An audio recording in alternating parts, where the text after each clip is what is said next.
我代表我们中国这个员工在巴西工厂金匠公司的中国籍员工来卡马萨里工作，我们是很愉快。在这段时间，我们也遵纪守法，努力工作，希望尽快达成巴西最大的新能源项目的建成和落地。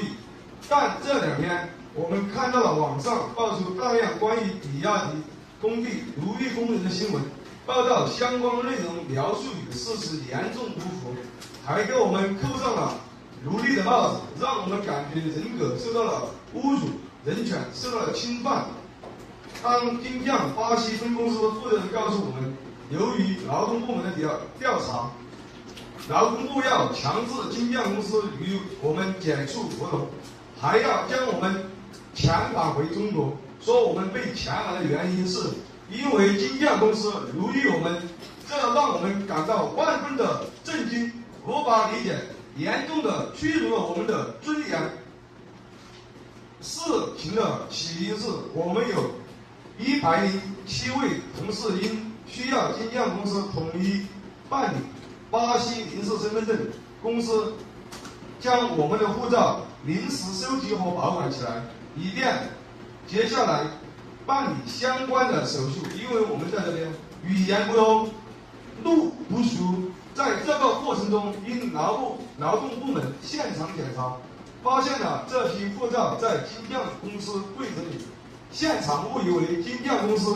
将我们的护照全部统一没收，岂不听解释，并得出我们这些员工被限制了人身自由，是非法奴隶工作和生活。做了多次调查，问了我们很多工作和生活的问题，我们理解的是这是对我们积极的关注，甚至是关心。由于语言的原因和翻译的问题，我中间的误导，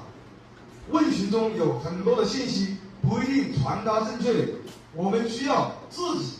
站出来讲出真实的事情，让我们国人和巴西人这边知道我们的是一场很大的误会。金匠公司没有扣押我们的护照，护照之所以在工上，是因为我们需要办理临时的身份证及序号，所以说这样我们才能够在这边更好的生活。证件办好后，公司会把护照及时的归还我们，我们没有受到公司对人身自由的限制，公司照常发放，公司也给我们提供了相关的福利和保障。我们很珍惜这份工作，我们愿意继续留在巴西，愿意接受媒体采访来表达我们的观点，也请各方面再次深入准确调查，消除误解。这是我们多名的学生的这个签名，联名签名，我们希望得到这个政府的这个帮助，也是我们大家的心声和共同的祈愿。